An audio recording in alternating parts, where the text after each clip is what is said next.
Your wallet. Back to Miami, here's Sebastien and Sheila Sentner with a tour of some of their favorite local eats.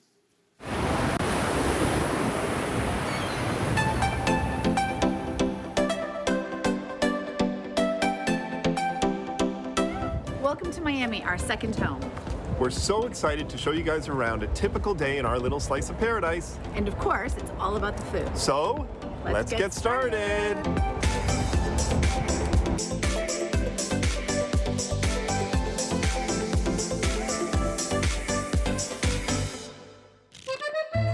One of our favorite ways to start the day in Miami Beach is a little cafe called Maison Valentin. It's great because it gives me a little taste of France right in South Beach. Come on in. I have a croissant, a pain au chocolat, and a small coffee, a cortado, please. Thank you very much. So, in addition to having the best pain au chocolat and the best croissant in all of Florida, Maison Valentin also has French groceries. Little items that you can only find here that they import from France, like brie and of course my favorite, French mayonnaise. After a very busy morning, one of our favorite restaurants to go to is IT Trattoria. It's right across from the beach and has all of our favorite things, especially pizza. One of the things we love most about Miami Beach is its diverse culture. Take this establishment, IT Trattoria, for example. It's owned by our dear friend Gio, who's both French and Italian. And we all know how I feel about the French. Check out the food and let's dig in. Bon appetit!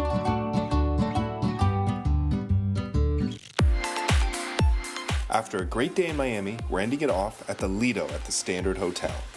There's nothing better than sitting here with a cocktail, watching the sunset, and seeing the boats go by. No visit to the Lido Bar and Grill is complete without enjoying the Lido burger. What makes this burger so amazing are the onion rings they put right on top. Cheers!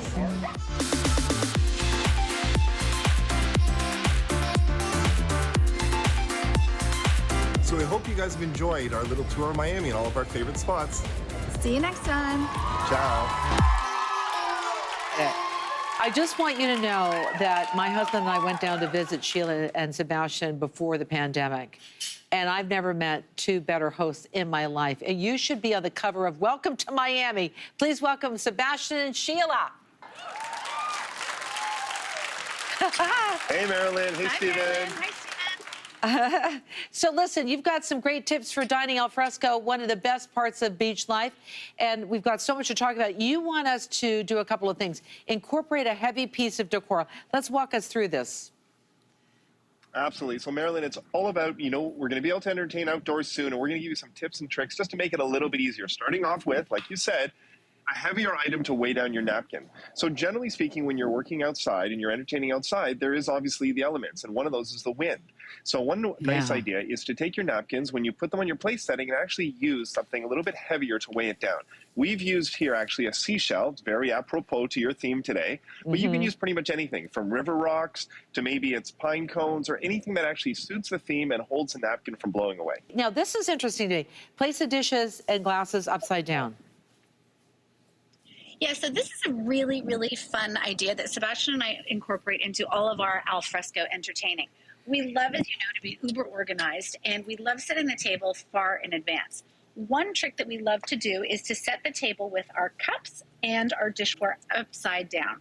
So this gives us enough time to set up ahead of time, but it also prevents dust and debris from falling onto our plates. When our guests arrive, we simply come outside, or when dinner is served, we flip over our glasses and dishes, and voila, we have a perfectly clean place setting to begin with. You're ready to go. This idea of the basket or baskets with outdoor essentials is outstanding. Tell us more about that. Absolutely. Well, we talked about the elements a little bit, and well, if you're outdoors, you got to think about the other elements as well. So what we did was we prepare always a little basket of amenities that we have in the backyard when we're entertaining in Toronto or here in Miami.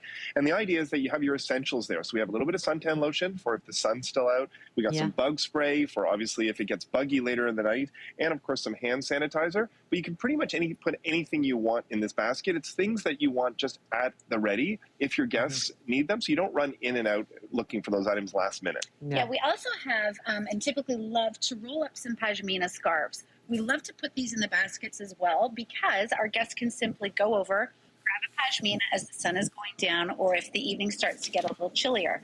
An alternative, which is an amazing idea for decor, is to also fold a pashmina scarf over the back of a chair. Yes. So not only does this add a pop of color to your table decor, your guests, once again, as the sun is going down, can simply grab the pashmina, wrap it around their shoulders, and everybody is comfortable for the evening. I think that's such a great idea. It's such a good idea. And then after that, then you say it gets chilly at night, so let's light up the night. So what are we going to do about that? So when we are entertaining outdoors, candlelight is very, very important. Typically, we like to use, when we're dining indoors, a regular votive candle that obviously has wax. When we're entertaining outdoors, this can sometimes be challenging. The wind can potentially blow out the wick, or the heat can actually melt the wax. So when we're dining al fresco, we have decided to switch it up and use some battery-operated candles. It's perfect. They still give us the exact same ambiance, and we don't have to worry about any of the elements. I got you. I've had candles kind of melt on my table in the summertime, and they become a different artifact that no one recognizes. Okay, the next thing is, which is important to everybody, at least in this room at this Beachy Keen party, is stock your bar with everything you'll need. So what does that all mean? Wow. So first of all, Stephen looks like he's done an awesome job on the bartending. So some great cocktails there. So we're not going to go into the actual cocktails or the ingredients. It's more so about the idea, if you're entertaining outdoors, try and bring as much as you can outside with you, so you're not running back and forth. In this case, we found this fantastic vintage cooler. We filled it with everything that we needed, all the essentials. We did a little bit of beer. We did some rosé wine, because, of course, entertaining outdoors with Sheila, you can't not have rosé. And then we have our ice and everything else. And you can literally put it out by your table and then replenish yourself, or your guests can help themselves. But another idea around this is that if you don't have a cooler, as long as you have, for example, a little side table or even a bar cart from inside that you can move outside, it's nice to move as many items outside as you can, so you're not going back and forth to the kitchen as much as,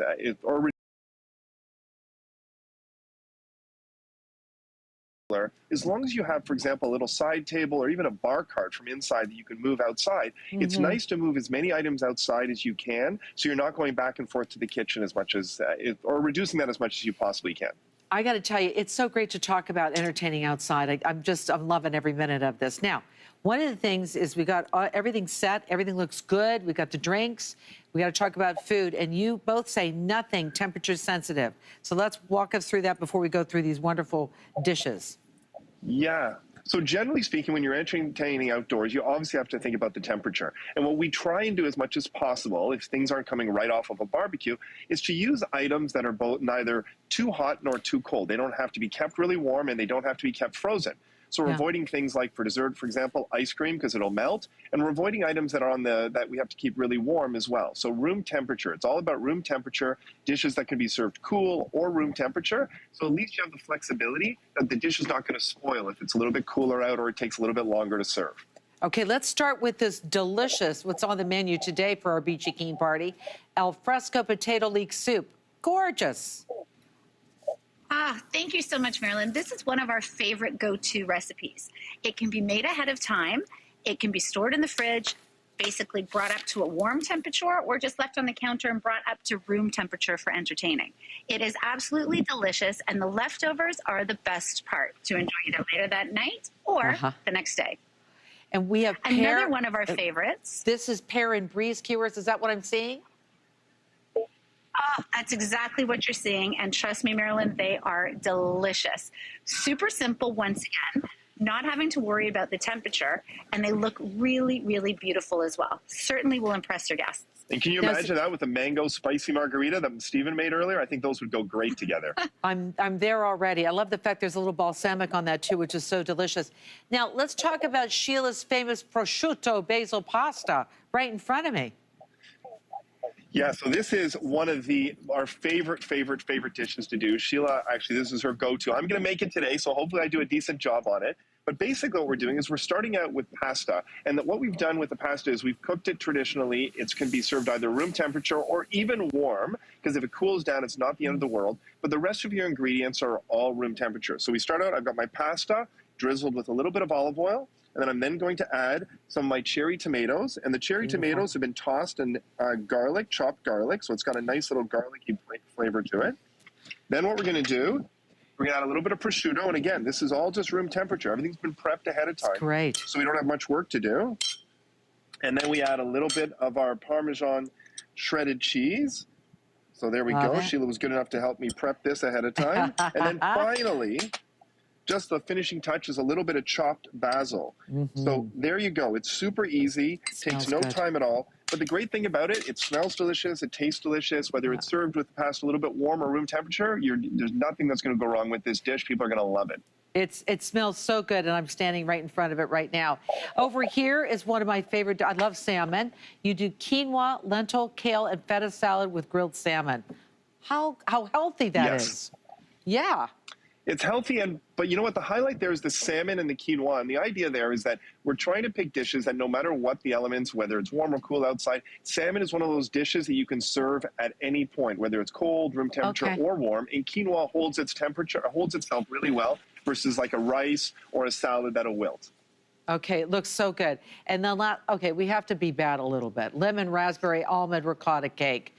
Gorgeous. One of the things that's great about that cake is that if you do have a side table or a bar cart, it's one of those items you can just put out there at the beginning of the meal. People know what's coming, so maybe they save some room, but you can serve it right without having to go into your kitchen. Looks delicious. It's so good to see you two. Thank you so much for all these recipes. Our pleasure. Thanks for having us. Okay, we'll see you soon. All of these amazing